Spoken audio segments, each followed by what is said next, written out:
ജീമുദ herbal hair ഓയിലിന്റെ വിപണന ഉദ്ഘാടനം അല്പസമയത്തിനകം സുനിൽകുമാർ മന്ത്രി ഉദ്ഘാടനം ചെയ്യും. അതിന്റെ തത്സമയ സംപ്രേഷണത്തിലേക്ക്.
ജീമുദ ബ്രിങ്ക ഹെർബൽ ഹെയർ ഓയിലിന്റെ ഔദ്യോഗിക വിപണനോദ്ഘാടനത്തിന് എത്തിച്ചേർന്നിരിക്കുന്ന ഏവർക്കും സ്വാഗതം.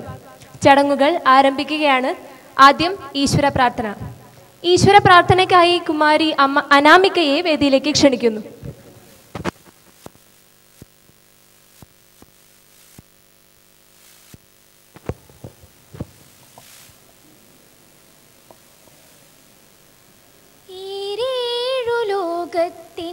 ധീപനാം നാഥ കൈ തൊഴാം നിന്നെ, കൈ തൊഴാം നിന്നെ. അറിവായി ഗുരുവായി നീ വന്നു, ഞങ്ങളിൽ അറിവിൻ തിരി തെളിയിച്ചു.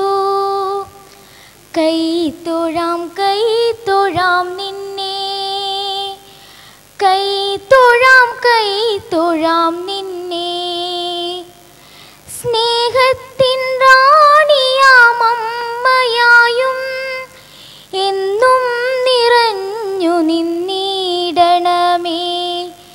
നേർവഴി കാട്ടും അച്ഛനായും നീ എന്നും ഞങ്ങളെ കാത്തിടണേ. കൈ തൊഴാം നിന്നെ, കൈ തൊഴാം നിന്നെ, കൈ തൊഴാം നിന്നെ, കൈ തൊഴാം നിന്നെ. നന്ദി.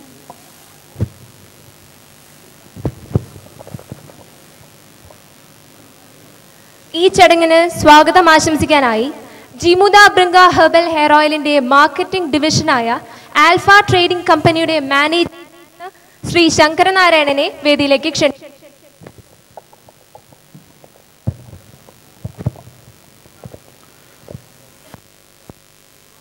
പ്രിയമുള്ളവരെ, ഇന്ന് ഈ സ്റ്റേജിൽ ഇവിടെ ഇങ്ങനെ നിൽക്കുമ്പോൾ ഏറെ സന്തോഷമുണ്ട്. ഈ ഉൽപ്പന്നം വയനാട്ടിലെ ഒരു ആദിവാസി കുടുംബത്തിൻ്റേതാണ്. കേരളത്തിൽ ആദ്യമായിട്ടായിരിക്കും ഇത്തരം ഒരു ഉൽപ്പന്നം ഇങ്ങനെ വിപുലമായ തോതിൽ ഒരു സ്റ്റേറ്റ് മുഴുവനായി വിപണനത്തിനെത്തുന്നത്. ഇപ്പോൾ ഇതിന് ഉദ്ഘാടനത്തിനായി ബഹുമാനപ്പെട്ട മന്ത്രി ശ്രീ VS സുനിൽകുമാർ എത്തിച്ചേരുമെന്ന് അറിയിച്ചിട്ടുണ്ട്. അദ്ദേഹം ഉടനെ എത്തിച്ചേരുന്നതായിരിക്കും. അധ്യക്ഷ സ്ഥാനത്തേക്ക് ബഹുമാനപ്പെട്ട തൃശ്ശൂർ കോർപ്പറേഷൻ മേയർ ശ്രീമതി അജിത ജയരാജൻ എത്തിച്ചേരുന്നതായിരിക്കും. പിന്നെ ഞങ്ങളുടെ ക്ഷണം സ്വീകരിച്ച് എത്തിച്ചേർന്നിട്ടുള്ള Dr. K.B. Badran, Deputy General Manager, Shantigiri Ashramam, Dr. Anil Kumar, MD, Aushadha Chandrika, Sri Firoz, പ്രശസ്ത സീരിയൽ ആർട്ടിസ്റ്റ്, സിനിമ ആർട്ടിസ്റ്റ് തുടങ്ങി എല്ലാ ദൃശ്യമാധ്യമ സുഹൃത്തുക്കളെയും സ്വാഗതം ചെയ്യുന്നു. എല്ലാവർക്കും നമസ്കാരം.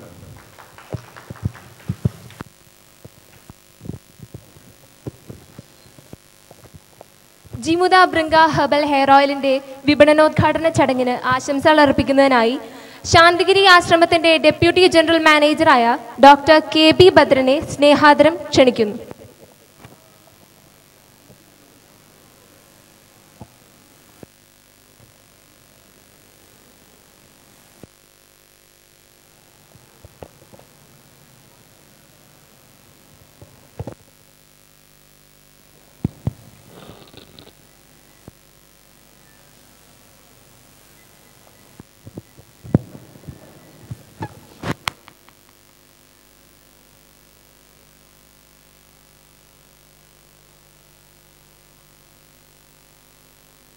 ഇന്ന് നല്ലൊരു ദിവസമാണ്. ജിമുദ ബ്രിങ്ക ഹെയർ ഓയിലിൻ്റെ വിപണന ഉദ്ഘാടനമാണ് ഇന്നിവിടെ നടക്കുന്നത്. വിപണന ഉദ്ഘാടനം എന്ന് പറയുമ്പോൾ വിപണനത്തിന് മുൻപായിട്ട് അതിൻ്റെ പിന്നിൽ ഒരുപാട് പ്രയത്നങ്ങളുണ്ടായിട്ടുണ്ട്. അത് ഞാൻ നേരിട്ട് കണ്ടിട്ടുള്ള ഒരു വ്യക്തിയാണ്. ശ്രീ മുരളീധരൻ, കണ്ണൂരിലുള്ള അദ്ദേഹമാണ് ഇതിൻ്റെ മാനുഫാക്ചറർ. ഇപ്പോൾ ഇവിടെ ആൽഫ ഫാർമ അതിൻ്റെ ഡിസ്ട്രിബ്യൂഷൻ ഏറ്റെടുത്തിരിക്കുകയാണ്. ഈ ആയുർവേദ ഹെയർ ഓയിലുകൾ ഇന്ന് വിപണിയിൽ സുലഭമായിട്ട് ലഭ്യമാണ്. പക്ഷേ ഇതിന് എന്താണ് പ്രത്യേകത? ഇത് അദ്ദേഹം പറയുന്നത് ആദിവാസി വൈദ്യന്മാരിൽ നിന്നും നേടിയെടുത്ത ഫോർമുലയാണ് ഇതെന്ന് പറയുന്നു. ആരിൽ നിന്നോ എടുത്തത് എന്നുള്ളത് നമ്മളെ സംബന്ധിച്ച് പ്രശ്നമല്ല. അതിൻ്റെ ആക്ഷനാണ് പ്രധാനം. ഇത് ഫലപ്രദമാണോ, ഈ പറയുന്ന കാര്യങ്ങൾക്ക് ഈ ഔഷധം ഫലപ്രദമാണോ എന്നുള്ളതാണ് ഇതിൻ്റെ ഏറ്റവും സ്വീകാര്യമായ, നമ്മളിവിടെ ഇരിക്കുന്ന എല്ലാവരുടെയും അല്ലെങ്കിൽ പൊതുജനങ്ങളുടെയും സ്വീകാര്യമായ ഘടകം എന്ന് പറയുന്നത്, ഇതിൻ്റെ സ്വീകാര്യത അല്ലെങ്കിൽ മാർക്കറ്റിംഗ് സ്വീകാര്യത എന്ന് പറയുന്നത് അതിൻ്റെ ഫലപ്രാപ്തിയാണ്. അറിവ്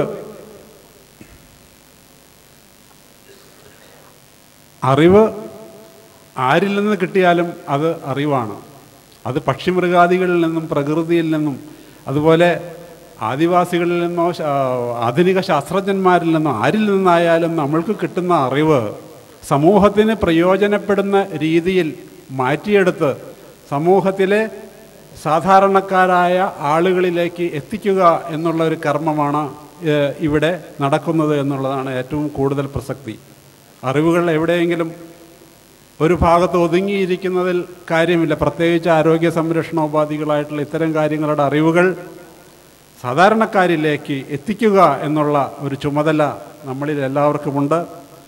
അത് ഈ ആദിവാസികളിൽ നിന്നായാലും ആരിൽ നിന്നായാലും അതിനെ എടുത്ത് അതിനെ ഉപയുക്തമാക്കുന്ന രീതിയിൽ മാറ്റിയെടുക്കുന്ന ആ ഒരു ഭാഗം ഇവിടെ സ്തുത്യർഹമായ നിലയിൽ നിറവേറ്റാൻ പോകുകയാണ്. 2013 മുതലാണെന്ന് തോന്നുന്നു. 2013 മുതലാണ് ഇതിൻ്റെ ഒരു പ്രവർത്തനം അദ്ദേഹം ഇത് മാർക്കറ്റ് ചെയ്യുക എന്നുള്ള ഒരു പ്രവർത്തനം അദ്ദേഹം ആരംഭിച്ചത്. ആ ഒരു കാലഘട്ടത്തിൽ തന്നെ ഈ ഒരു ഉൽപ്പന്നത്തിൻ്റെ ഫലപ്രാപ്തിയെക്കുറിച്ച് എനിക്ക് നേരിട്ട് അനുഭവിക്കുവാൻ കഴിഞ്ഞിട്ടുണ്ട്. ആദ്യമായിട്ട് എനിക്ക് കിട്ടിയ സാമ്പിൾ എന്ന് പറയുന്നത് ഞാൻ ഉപയോഗിച്ചത് എൻ്റെ കുട്ടികൾക്ക് തന്നെയാണ്, ഈ പറഞ്ഞ കാര്യങ്ങൾക്ക് വേണ്ടിയിട്ട്. അപ്പോൾ അത് വളരെയധികം ഫലപ്രാപ്തി അതിൽ നിന്ന് കണ്ടപ്പോൾ ഞാൻ അദ്ദേഹത്തോട് പറഞ്ഞു, ഇത് നിങ്ങൾ ഈ രീതിയിൽ തന്നെ ഉണ്ടാക്കിയെടുത്ത് വിപണനം ചെയ്യുകയാണെങ്കിൽ ഇതിൻ്റെ ഫലപ്രാപ്തി ഒട്ടും ചോർന്നു പോകാത്ത രീതിയിൽ ഇതിനെ ഉപയുക്തമാക്കുകയാണെങ്കിൽ ഇത് നല്ല രീതിയിൽ മാർക്കറ്റ് കയ്യിലെടുക്കാൻ സാധിക്കും എന്നുള്ളൊരു കാര്യം ഞാൻ അദ്ദേഹത്തെ അറിയിക്കുകയുണ്ടായി. ഞാൻ പിന്നീട് മറ്റു പലർക്കും ഇത് പ്രിസ്ക്രൈബ് ചെയ്യുകയും അങ്ങനെ പല രീതിയിലും ഒരുപാട് വൈദ്യന്മാരെ ഇത് ഉപയോഗിച്ച് ഫലപ്രാപ്തി കണ്ടിട്ടുള്ളതാണ് എനിക്കറിയാൻ കഴിഞ്ഞിട്ടുള്ളത്. അപ്പോൾ ഒരു ആയുർവേദ ഔഷധങ്ങളെ സംബന്ധിച്ചിടത്തോളം ഇന്ന് ആയുർവേദ രംഗത്ത് നേരിടുന്ന ഏറ്റവും വലിയ ഭീഷണി എന്ന് പറയുന്നത് അസംസ്കൃത വസ്തുക്കളാണ്. കാരണം അലോപ്പതി പോലെയുള്ള ചികിത്സയ്ക്ക് ഉപയോഗിക്കുന്ന മോളിക്യൂളുകൾ, കെമിക്കൽ മോളിക്യൂളുകളല്ല ആയുർവേദത്തിൽ. നമ്മൾ സസ്യജാലങ്ങളിൽ നിന്നും പ്രധാനമായിട്ട് സ്വീകരിക്കുന്ന റോ മെറ്റീരിയൽസ് അഥവാ അസംസ്കൃത വസ്തുക്കൾ ഉപയോഗിച്ചാണ് ഇന്ന് ആയുർവേദ ഔഷധ നിർമ്മാണം നടക്കുന്നത്. ഇന്ന് വനനശീകരണവും അതുപോലെ തന്നെ നഗരവൽക്കരണവും അങ്ങനെയുള്ള കാര്യങ്ങൾ കൂടുതൽ സംഭവിക്കുന്നത് കൊണ്ട് ഇന്ന് നമ്മളുടെ ചുറ്റുപാടുമുള്ള ഔഷധികൾ നശിച്ചു പോകുന്ന ഒരവസ്ഥ ഇന്ന് സംജാതമായിക്കൊണ്ടിരിക്കുകയാണ്. നാളെ എന്ന് പറയുന്നത് ആയുർവേദം നേരിടാൻ പോകുന്ന ഏറ്റവും വലിയ ഭീഷണി തന്നെ ഈ അസംസ്കൃത വസ്തുക്കളുടെ ഒരു ദൗർലഭ്യം തന്നെയായിരിക്കുമെന്നാണ്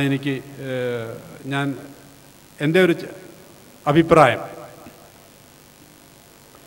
ശ്രീ മുരളീധരൻ ഇക്കാര്യത്തിൽ അദ്ദേഹം വളരെ നേരത്തെ തന്നെ ചിന്തിച്ചു.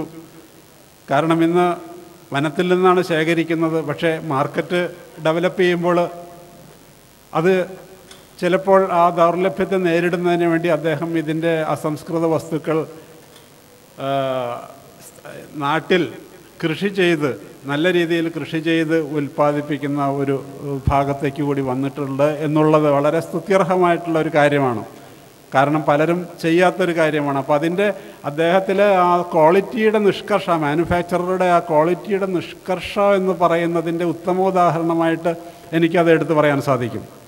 ഔഷധങ്ങൾ കൃഷി ചെയ്ത് നമ്മൾ നേരിട്ട് കളക്ട് ചെയ്യുന്ന രീതി, അതിൻ്റെ ഗുണം ചോർന്നു നോക്കാത്ത രീതിയിൽ അതുണ്ടാക്കുന്ന രീതി, ആ ഒരു രീതിയിലേക്ക് മുൻകൂട്ടി കണ്ടുകൊണ്ട് ആ ദൗർലഭ്യം ഉണ്ടാകുമെന്നുള്ള കാര്യം മുൻകൂട്ടി കണ്ടുകൊണ്ട് ഈ ഔഷധങ്ങൾ കൃഷി ചെയ്യുന്ന ഒരു രീതിയും അദ്ദേഹം അവലംബിച്ചിട്ടുണ്ട് എന്നുള്ളത് വളരെ നമുക്ക് സ്വാഗതാർഹമായ കാര്യമാണ്.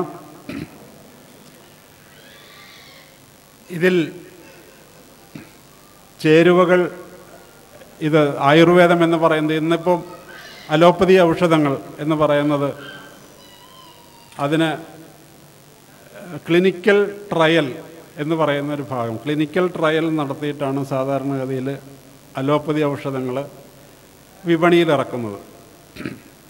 ഇൻവിവോ, ഇൻവിട്രോ ടെസ്റ്റുകൾ, അതായത് ആദ്യം ലബോറട്ടറിയിൽ അതിൻ്റെ ടെസ്റ്റ് ചെയ്യും, പിന്നെ അതിൻ്റെ വിഷാംശത്തെക്കുറിച്ചുള്ള സ്റ്റഡികൾ നടക്കും, അതുകൊണ്ട് പക്ഷിമൃഗാദികളിൽ അത് ടെസ്റ്റ് ചെയ്യും, മനുഷ്യനിൽ ടെസ്റ്റ് ചെയ്യും, അവസാനമാണ് നമുക്ക് ഇത് ഉപയോഗിക്കാനായിട്ട് അനുവാദം നൽകുന്നത്. എന്നിരുന്നാൽ തന്നെയും ഇന്ന് നമ്മൾ പത്രങ്ങളിലെല്ലാം വായിക്കുന്നൊരു കാര്യമാണ്, ആൻറ്റിബയോട്ടിക്കുകൾ ഉപയോഗയോഗ്യമല്ലാത്ത രീതിയിലേക്ക് വരുന്നു. ആൻറ്റിബയോട്ടിക്കുകളുടെ റെസിസ്റ്റ് ചെയ്യുന്ന ജീവാണുക്കൾ പെരുകിക്കൊണ്ടിരിക്കുന്നു. ഇപ്പോഴത്തെ ആൻറ്റിബയോട്ടിക്കുകളൊന്നും തന്നെ ഈ കാര്യത്തിന് പറയപ്പെടുന്ന കാര്യങ്ങൾക്ക് പ്രസക്തമാവുന്നില്ല എന്നുള്ള കാര്യങ്ങൾ നമ്മൾ ഇന്ന് കേട്ടുകൊണ്ടിരിക്കുകയാണ്. അപ്പോൾ എന്തൊക്കെ ടെസ്റ്റുകൾ നടത്തിയാലും ഭാവിയിൽ വരുന്ന ഒരു കാര്യങ്ങളെക്കുറിച്ച് നമുക്ക് മുൻകൂട്ടി കാണാൻ പറ്റാത്തൊരവസ്ഥ ഉണ്ടായിട്ടുണ്ട് എന്നുള്ളത് നമ്മൾ ചിന്തിക്കേണ്ട കാര്യമാണ്. എന്നാൽ ആയുർവേദത്തെ സംബന്ധിച്ചിടത്തോളം എന്ന് പറയുന്ന ആയുർവേദ മൂലികകൾ, ആയുർവേദത്തിൽ ഉപയോഗിക്കുന്ന ഔഷധങ്ങൾ, ഇറ്റ് ഈസ് ടൈം ടെസ്റ്റഡ്. 10,000 വർഷങ്ങളായിട്ട്, തലമുറകളായിട്ട് നമ്മൾ ഉപയോഗിച്ച് അതിൻ്റെ ഫലവും അതുപോലെ തന്നെ അതിൽ നിന്ന് എന്തെങ്കിലും ഉണ്ടാകുന്ന പ്രതിപ്രവർത്തനങ്ങളും എല്ലാം കണ്ടറിഞ്ഞ് തലമുറകളായി വൈദ്യന്മാർ അത് കണ്ടറിഞ്ഞ് ചികിത്സിച്ച് വരുന്ന ടൈം ടെസ്റ്റഡ് മെഡിസിനാണ്.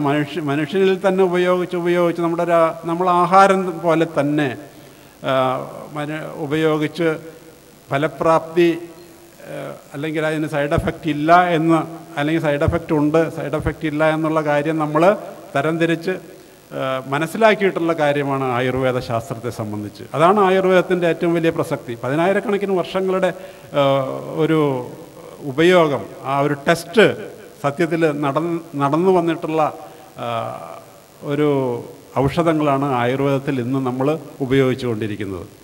അതുകൊണ്ട് തന്നെ അത് നമ്മൾക്ക് കൂടുതൽ വിശ്വസനീയവുമാണ്. ഇന്ന് പക്ഷേ ആയുർവേദ പേറ്റൻറ്റ് മരുന്നുകളെല്ലാം തന്നെ സ്റ്റാൻഡർഡൈസേഷനും കാര്യങ്ങളൊക്കെ നിഷ്കർഷിച്ച് വരുന്നുണ്ട്. എന്തൊക്കെയായാലും അസംസ്കൃത വസ്തുക്കൾ കൃത്യമായിട്ട് ഉൽപ്പാദിപ്പിക്കപ്പെടുന്ന ഒരു രംഗം ഇവിടെ ഉണ്ടായില്ലെങ്കിൽ ആയുർവേദത്തിൻ്റെ ഒരു നാശത്തിലേക്ക് അത് വഴിതെളിയിക്കും. പ്രത്യേകിച്ച് അത് കൃഷി ചെയ്തുണ്ടാക്കുന്ന ഒരു രീതിയിലേക്ക്, നമ്മളുടെ നാട്ടിൽ വളരുന്ന സസ്യങ്ങൾ നമ്മളുടെ നാട്ടിൽ തന്നെ കൃഷി ചെയ്തുണ്ടാക്കുന്ന രീതിയിലേക്ക്, പ്രത്യേകിച്ച് ഉൽപ്പാദകർ അതിൽ കൂടുതൽ ശ്രദ്ധ ചെലുത്തി, ഗവൺമെൻറ് കൂടുതൽ ശ്രദ്ധ ചെലുത്തി. നമുക്ക് ബഹുമാനപ്പെട്ട കൃഷി വകുപ്പ് മന്ത്രിയാണ് നമ്മുടെ ഉദ്ഘാടനം നിർവഹിക്കുവാനായിട്ട് ഇവിടെ എത്താമെന്ന് സമ്മതിച്ചിട്ടുള്ളത്. അദ്ദേഹത്തിന് ഒരുപാട് കാര്യങ്ങൾ, ഇപ്പോൾ ആരോഗ്യ വകുപ്പിനേക്കാൾ കൃഷി വകുപ്പിനാണ് ഇക്കാര്യത്തിൽ കൂടുതൽ പ്രസക്തി എന്ന് എനിക്ക് തോന്നുന്നു.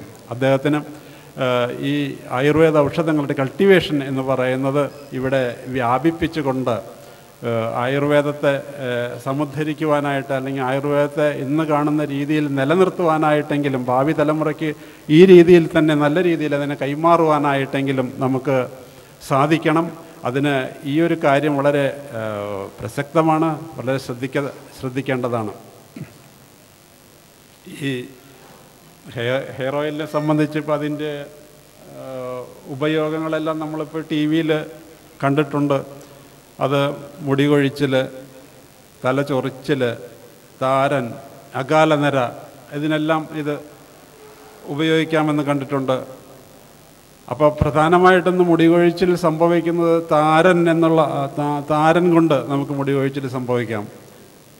ഇതല്ലാതെയും ഹെയർ ഫോൾ ഉണ്ടാവും. അപ്പോൾ താരൻ കൊണ്ടുള്ള മുടി കൊഴിച്ചിലിന് ചിലപ്പോൾ താരൻ മാറുവാൻ വേണ്ട ഔഷധങ്ങൾ ഉപയോഗിച്ചാൽ മതിയാവും, താരനുള്ള പ്രത്യേക ഔഷധങ്ങൾ. പക്ഷേ അല്ലാതെയുള്ള മുടി കൊഴിച്ചിലിന് ചിലപ്പോൾ ഈ ഔഷധം ഫലപ്രദമാവുകയില്ല. പക്ഷേ ഇത് രണ്ടും ഉൾപ്പെടുന്ന ഒന്നാണ്. അകാലനരയും അതുപോലെ തന്നെ. ഇന്ന് ഏറ്റവും അധികം യുവജനങ്ങളെ ഏറ്റവും അധികം ബുദ്ധിമുട്ടിക്കുന്ന, പ്രത്യേകിച്ച് വെള്ളത്തിൻ്റെ ക്വാളിറ്റിയും നമ്മൾ ജീവിക്കുന്ന അന്തരീക്ഷം, നമ്മൾ എക്സ്പോസ് ചെയ്യുന്ന അന്തരീക്ഷം, ഇതെല്ലാം തന്നെ നമ്മൾ കഴിക്കുന്ന ആഹാരവും നമ്മൾ ഉപയോഗിക്കുന്ന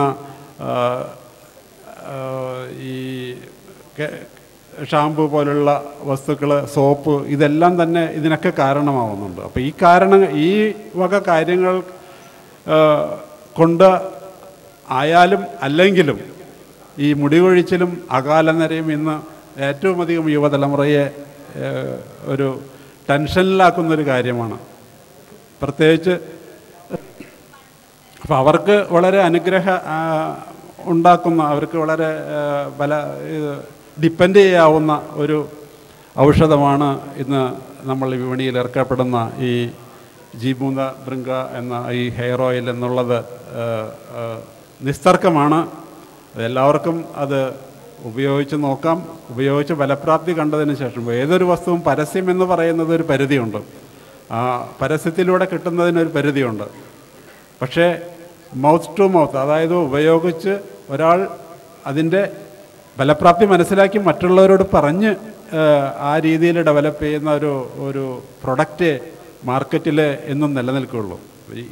ഇതിനെ സംബന്ധിച്ച് ഇതിൻ്റെ കാര്യത്തിലെന്ന് പറയുമ്പോൾ നമുക്ക് തീർച്ചയായിട്ടും അത് ആ രീതിയിൽ തന്നെ ഉപയോഗിച്ചവർ തന്നെ മറ്റുള്ളവരോട് പറഞ്ഞു അതിനെ ഉപയോഗിപ്പിക്കുന്ന ഒരു രീതിയിലേക്ക് ഇത് വരും എന്ന് ഉറപ്പായിട്ടും ഞാൻ വിശ്വസിക്കുന്നു. ഈ പ്രൊഡക്റ്റ് ഇന്ന് വിപണിയിൽ ഇറക്കപ്പെടാൻ പോകുന്ന ഈ ജീമൂത ഭൃംഗ ഈ ഹെയർ ഓയിൽ എല്ലാവിധ ഐശ്വര്യത്തോടും കൂടി ഈ കേരളത്തിലും അതുപോലെ തന്നെ ഭാരതത്തിലും വിദേശങ്ങളിലും വിപണി കൈയടക്കിക്കൊണ്ട് അതിൻ്റെ എന്താ പറയുക, അതിൻ്റെ ആ ഒരു പ്രകാശം ഈ ലോകമെമ്പാടും പരക്കുവാനായിട്ട് ജഗദീശ്വരനോട് പ്രാർത്ഥിച്ചുകൊണ്ട് ഞാൻ എൻ്റെ വാക്കുകൾ ചുരുക്കുന്നു. നമസ്കാരം.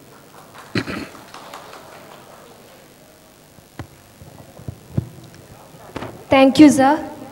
അടുത്തതായി ആശംസകൾ അർപ്പിക്കുന്നതിനായി ഔഷധ ചന്ദ്രികയുടെ MD ആയ ഡോക്ടർ അനിൽകുമാറിനെ സ്നേഹപൂർവ്വം വേദിയിലേക്ക് ക്ഷണിക്കുന്നു. നിങ്ങൾക്ക് രക്ഷ നേടാനായി ജിമോദ.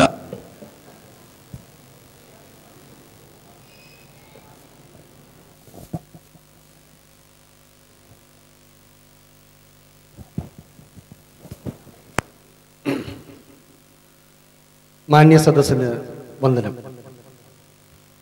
ഏറെ ആകാംക്ഷയോടെ നാം എല്ലാവരും കാത്തിരിക്കുന്ന ഈ അത്യപൂർവമായ ഔഷധ കൂട്ടിൻ്റെ വിപണനോദ്ഘാടനവും വെബ്സൈറ്റ് ലോഞ്ചും നമുക്ക് ആഹ്ലാദകരമായ ഒരു അനുഭൂതിയായി മാറുവാനായിട്ടുള്ള സാഹചര്യമാണ് ഇന്നിവിടെ സംജാതമായിട്ടുള്ളത്.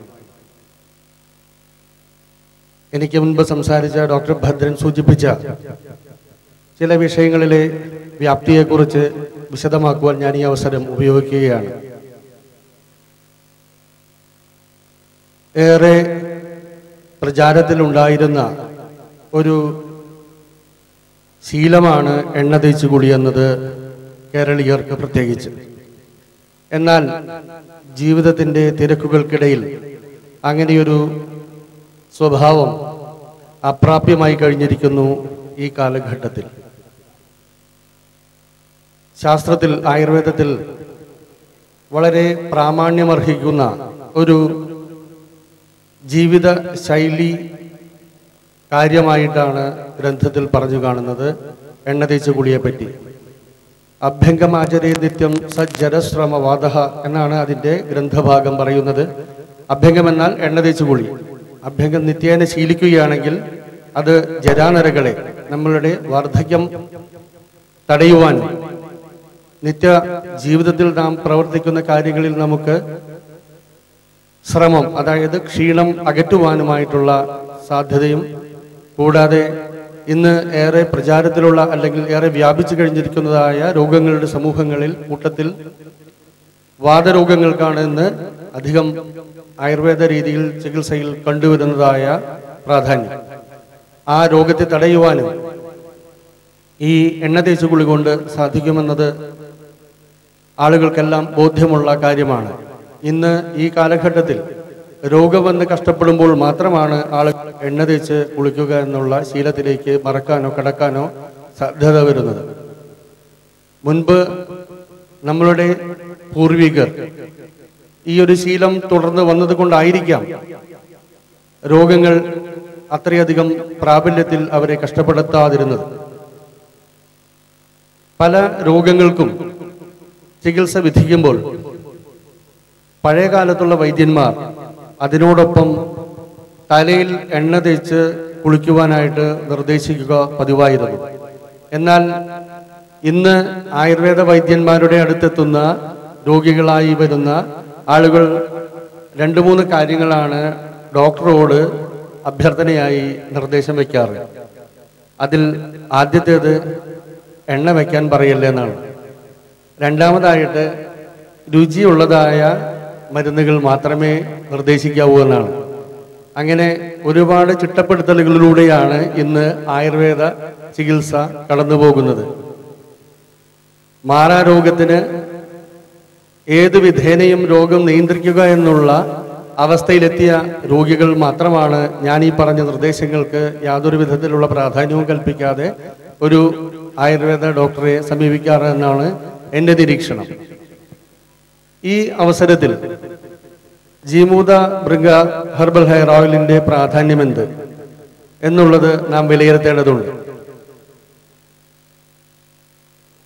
നമ്മളുടെ ശരീരത്തിൻ്റെ പ്രവർത്തനങ്ങളുടെ സ്ഥിരാകേന്ദ്രമായ ശിരസിൽ പ്രയോഗിക്കപ്പെടുന്ന ഈ എണ്ണ, അതിൽ ചേരുന്ന ചേരുവകളുടെ പ്രത്യേകതകളെ കൊണ്ട് കേവലം മുടി വളരുവാൻ മാത്രമല്ല സാധിക്കുക എന്നുള്ളത് ഒരു സംശയരഹിതമായ കാര്യമാണ്.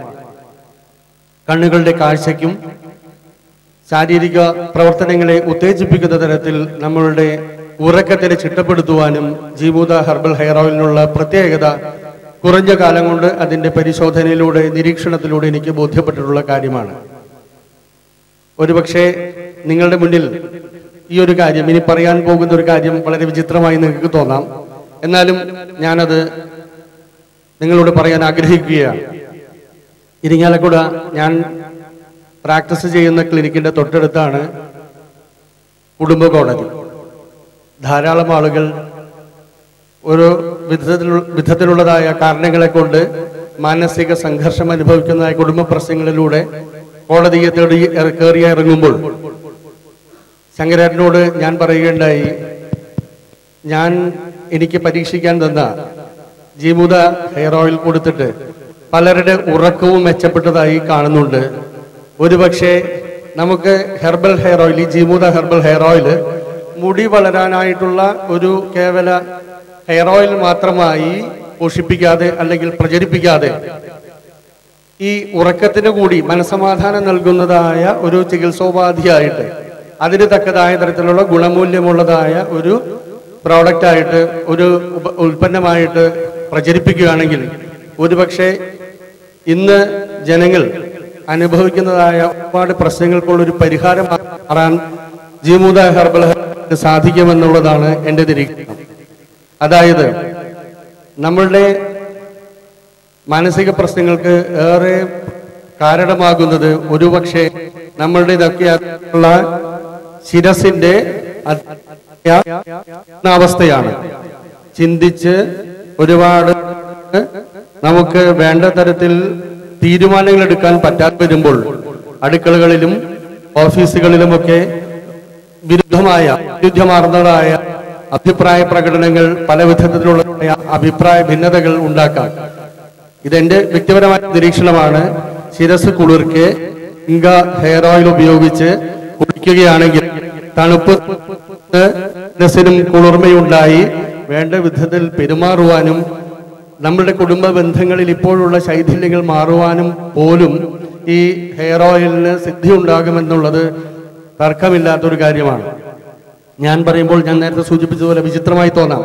പക്ഷേ സാമാന്യന നാം ചിന്തിക്കുകയാണെങ്കിൽ നമ്മൾ വളരെ ഫ്രഷായിട്ട് മനസ്സ് തെളിഞ്ഞിരിക്കുന്ന ഒരു അവസ്ഥയിൽ നമ്മളോട് ഒരാൾ വളരെ ദേഷ്യപ്പെട്ട് സംസാരിക്കുകയാണെങ്കിൽ പോലും നമുക്ക് അതിനെ സമാധാനപൂർണമായി ശാന്തമായി അഭിമുഖീകരിക്കുവാനായിട്ടുള്ള ഒരു താല്പര്യമുണ്ടാകും. എന്നാൽ മനസ്സ് ക്ഷോഭിച്ചിരിക്കുന്ന നമ്മളോട് നിസ്സാര കാര്യമാണ് പറഞ്ഞതെങ്കിൽ പോലും, ചെറിയൊരു കാര്യമാണ് ആവശ്യപ്പെടുന്നെങ്കിൽ പോലും, ഉദാഹരണത്തിന് അടുക്കള തിരക്ക്